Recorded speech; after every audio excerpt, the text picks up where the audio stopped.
Supporters and skeptics. Women on both sides of the debate speak out about Supreme Court nominee Brett Kavanaugh as an allegation of sexual assault threatens his confirmation. Papal preview. A look ahead at Pope Francis' visit to the Baltic states, 25 years after John Paul II's trip there. And on the road to sainthood, how the church in Oklahoma City plans to honor a Catholic priest killed for his faith. On EWTN News Nightly for Friday, September 21st, 2018.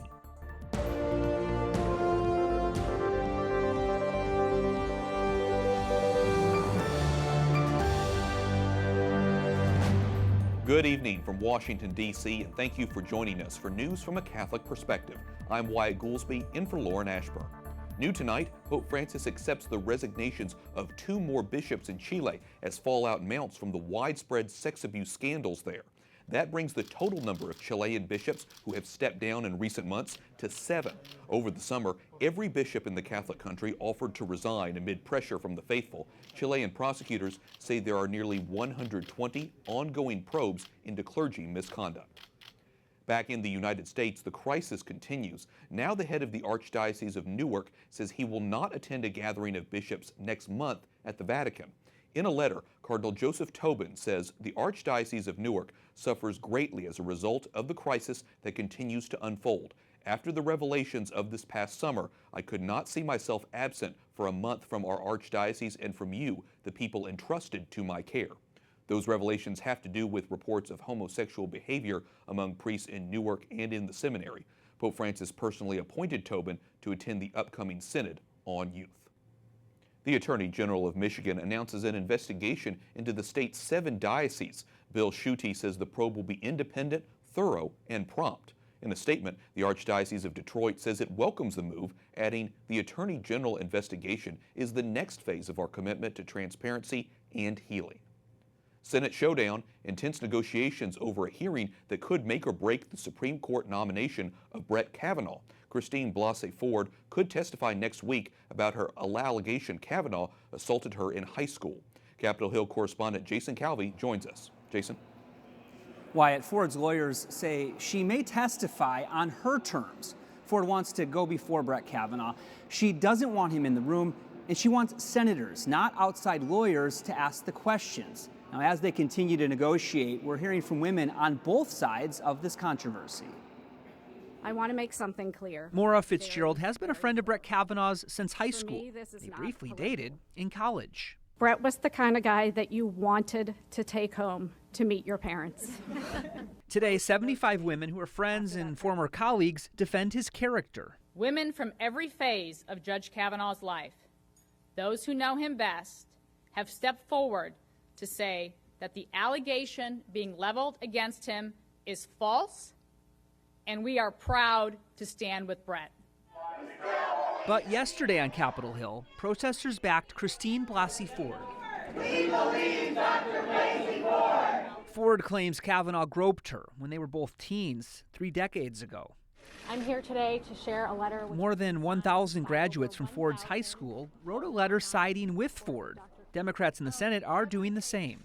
She is asking the FBI to investigate her claims. She is asking for that kind of review, that investigative work, that oversight, that accountability, because she's telling the truth. Someone who is lying does not ask the FBI to investigate their claims. Senate Majority Leader Mitch McConnell tells evangelicals he's confident the Senate will confirm Kavanaugh. You watch the tactics, but here's what I want to tell you. In the very near future, Judge Kavanaugh will be on the United States Supreme Court. Ford is a psychology professor in California. She says she doesn't remember the exact year or location of the alleged attack, but she did name a witness, Mark Judge. Judge says he never saw Kavanaugh act like Ford described, and Kavanaugh calls the allegations completely false. Wyatt? Correspondent Jason Calvi reporting from Capitol Hill. Thanks, Jason. President Donald Trump is now challenging the credibility of Christine Blasey Ford. It marks a change in tone for the president, who says if the alleged attack was so terrible, why it wasn't reported to police years ago. White House correspondent Mark Irons reports. Good evening, Mark. Good evening, Wyatt. That response from the president is receiving a lot of criticism from Democrats and even some Republicans. Before the president called out Ford via Twitter, a top White House aide said the focus is on Kavanaugh's defense. There's no reason to attack her. The president is defending his nominee to the United States Supreme Court. Presidential counselor Kellyanne Conway says Christine Blasey Ford should be heard. Her boss avoided talking about Kavanaugh's accuser last night in Las Vegas. And I'm not saying anything about anybody else, but I want to tell you that Brett Kavanaugh is one of the finest human beings you will ever have the privilege of knowing or meeting. But this morning, the president had plenty to say on Twitter. I have no doubt that if the attack on Dr. Ford was as bad as she says, charges would have been immediately filed with local law enforcement authorities by either her or her loving parents. I ask that she bring those filings forward so that we can learn date, time, and place. Senate Minority Leader Chuck Schumer fired back at the president, a highly offensive misunderstanding of surviving trauma. Thousands and thousands of strong women have kept being assaulted to themselves for a variety of understandable reasons. The president doesn't even try to understand trauma survivors. He'd rather use their pain for political purposes. The president and top aides contend Democrats have known about Ford's allegation for months and are using it now as a stalling tactic. Well, obviously, some folks are trying to delay this as much as they can, probably politicizing it as well, trying to go well past the beginning of the Supreme Court term in early October, well past the midterms if they can do it. And that's because there are people who have not named Dr. Ford who have been trying to politicize this entire process from the beginning. Whenever Judge Kavanaugh's nomination vote does come before the full Senate, he can't afford to lose many Republicans. Today, Maine's Republican Senator Susan Collins said she was appalled by President Trump's tweet challenging Brett Kavanaugh's accuser, Christine Blasey Ford. Collins isn't saying either whether she believes Ford, but it's unclear how she would vote. Wyatt. White House correspondent Mark Irons reporting. Thanks, Mark. And we'll have analysis in the Judge Kavanaugh controversy coming up a little bit later in the broadcast. Deputy Attorney General Rod Rosenstein is denying a report in the New York Times saying he secretly recorded President Trump last year in an attempt to expose chaos in the White House. Rosenstein calls the story inaccurate and factually incorrect. The Times also says he floated the idea of removing the president from office through the 25th Amendment. A top White House advisor says President Trump supports defunding Planned Parenthood, but it's up to Congress. Well, I'm not going to get ahead of the negotiations. This is something that they're working out through Congress. Obviously, the president has made it very clear that he wants Planned Parenthood to be defunded. It's something that he feels very strongly about. Mercedes Schlapp was speaking to our Mark Irons yesterday. The president said a proposed spending bill released this week was, quote, ridiculous because it did not include funding for a border wall with Mexico.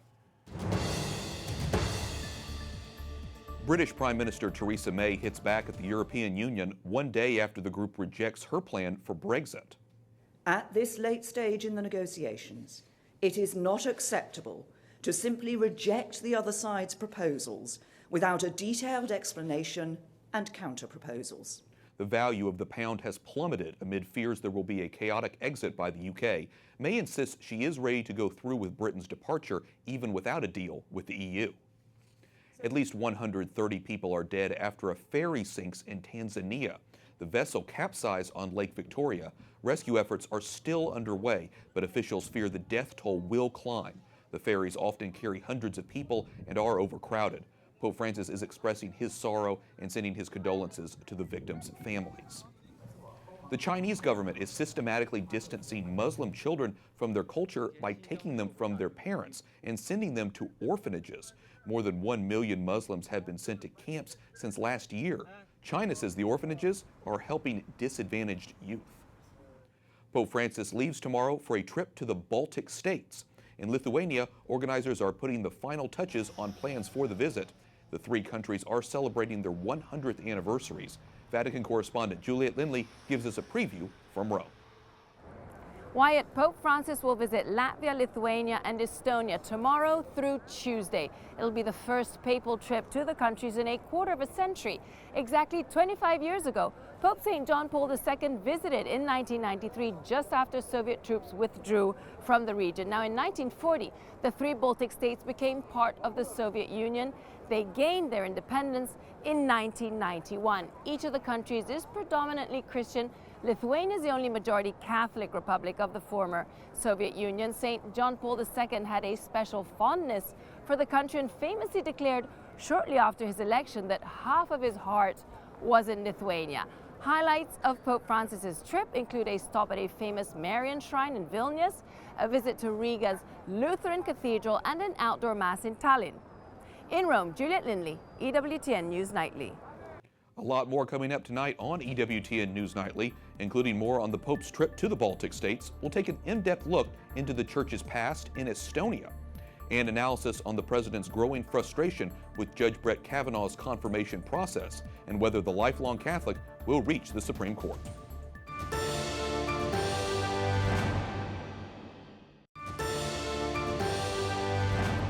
Welcome back. I'm Wyatt Goolsby, in for Lauren Ashburn. President Trump appears to be growing impatient as the battle over his Supreme Court nominee, Brett Kavanaugh, a lifelong Catholic, seems far from over.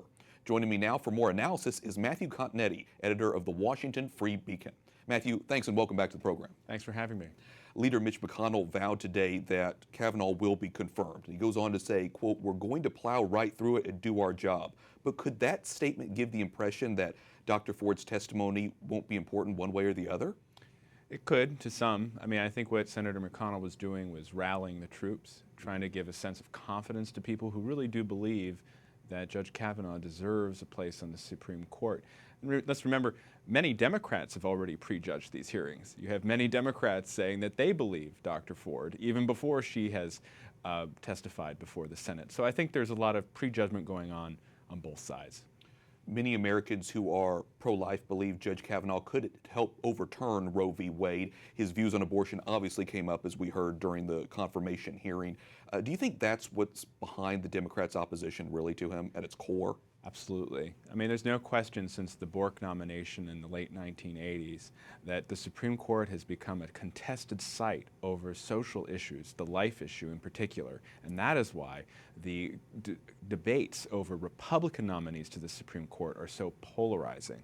And remember, just last year with Judge Gorsuch, he got through barely, right? And most likely, Kavanaugh will get through with an even thinner margin this time if he does make confirmation. So it is a life issue that is driving this debate. And the liberal Democrats understand that they have been using the court for generations now to push through a liberal social agenda that they can't get through in the elected bodies of the presidency and the Congress. The Republican majority in the Senate is a pretty narrow one, and several Republicans are still undecided, or so far at least. Politically, what do the Republicans need to do to get this process back on track and to confirm Kavanaugh? Well, I think Chuck Grassley and the majority on the Judiciary Committee have done a good job of trying to be accommodating to Dr. Ford.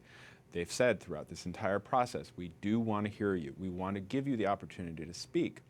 Now, what's happened is Dr. Ford and her lawyers have come back with escalating demands. And right now, as we speak, there's a negotiation taking place. Eventually, we will reach a point of decision, I believe, where Chuck Grassley, Mitch McConnell, in consultation with both the committee members as well as some of those moderate members of the Republican caucus, like Senator Collins of Maine, like Bob Corker of Tennessee, Lisa Murkowski of Alaska, they're going to have to reach a decision here to go for a final vote. What's your sense about how all of this is resonating with voters, especially ahead of the midterms? Well, I think if there's one story that comes out of the last 2 years, Wyatt, it's polarization. And now what we've seen is the two camps, Republican and Democrat, dividing on cultural matters, whether it's the NFL, whether it's the Emmys, political matters, like judgeships or tax policy. But now, even more disturbing to me in these last weeks, it has been we're dividing over the question of sexual assault. It's become a political thing. It's become a tactic, and we're prejudging it, as we discussed, really based on our partisan affiliations.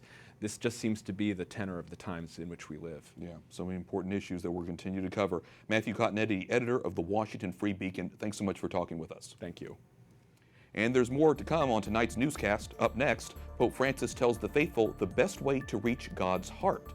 Plus, why the Archdiocese of Oklahoma is a step closer to honoring a native son and martyr.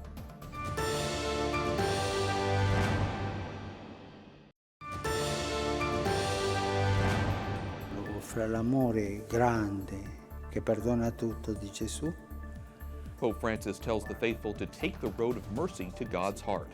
At his daily Mass at the Vatican, the Holy Father says we must forgive others and allow ourselves to be forgiven. He also says every Christian is called to do something great with their life. Welcome back. I'm Wyatt Goolsby, in for Lauren Ashburn.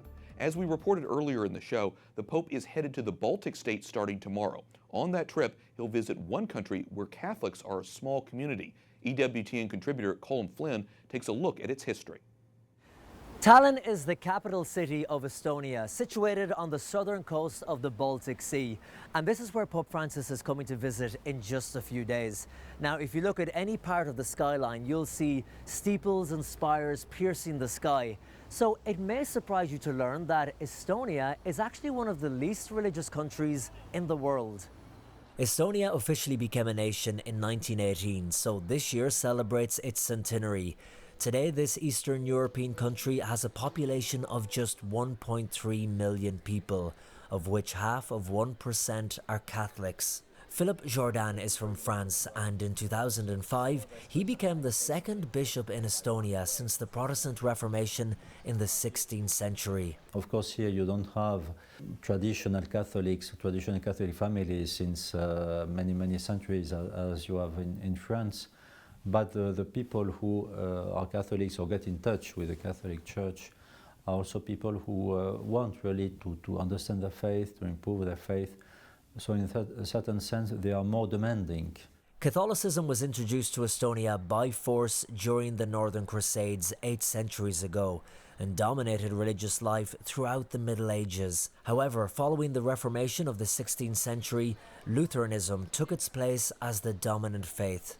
Of course, after the Lutheran Reformation, as in Finland or Sweden and so on, so the Catholic Church was practically completely eradicated. In 1918, Estonia gained independence, giving each citizen complete religious freedom. But when the Soviets invaded in 1939, Catholicism once again was banned. It wasn't until the collapse of the Soviet Union that Estonia regained its independence and the Catholic Church began to grow again. Rao is an Estonian Catholic and has been looking forward to the visit for months, the theme of which is My Heart Wake Up. My heart wake up. Rao, as a Catholic here in Estonia, how important is this visit to you? Well, of course, very important. It means the world for us. It's the most important thing in the world. Estonia in the middle of the nowhere, and the successor of St. Peter coming here. It's a miracle. But still, you know, we are the land of Mary, as you know, Maarjamaa, as we call it, and Mary must be looking after us. Despite being a non-religious country, the general feeling among the people here is that they are excited ahead of the Pope's visit. Actually, it's excellent. He comes to visit our country. Well, Estonia is a small country. I think it's a great honor to have him here. Well, I hope that more people would, sort of raise their eyes up there and think more about their lives. And I don't mean specifically about God, but about their lives in general, how they could be better people, how they could live their lives so that it will have meaning. Finally, Bishop, what do you hope this papal visit to Estonia will achieve? Of course, I hope also that it will help the people to know much more what is the Catholic Church. We as Catholics, we are like the family of the Pope, that's true. But the Pope has not only a family, he has also, well, the whole mankind, I would say. The Pope will celebrate Mass here at Freedom Square, where over 10,000 people are expected to attend. This is going to be a short one-day visit for the Pope, but one which Catholics here hope will energize the Church in Estonia. For EWTN News Nightly, in Tallinn, the capital, I'm Colin Flynn. And finally tonight, the Archdiocese of Oklahoma City says it is on its way to building a shrine to a modern-day martyr. Blessed Stanley Rother was an Oklahoma native and Catholic priest. He was killed in Guatemala in 1981. The Archdiocese says it has surpassed its fundraising goal of $65 million. Plans to honor him include a church that fits 2,000 people, a chapel, and a museum. Rother was beatified 1 year ago on Sunday. And he's a great example not just for Catholics here in the United States, but all around the world as well. One other note before we leave you tonight, I will be in New York City next week to cover President Trump's speech to the United Nations General Assembly and his chairing a Security Council meeting. Be sure to watch our coverage right here on EWTN News Nightly Monday through Wednesday. We'll also be talking about how the Catholic Church is helping tackle the biggest global challenges. And that concludes our newscast for tonight. We thank you for watching. For the entire EWTN News Nightly team, I'm Wyatt Goolsby. We're back on Monday with more news from a Catholic perspective. Good night, and God bless.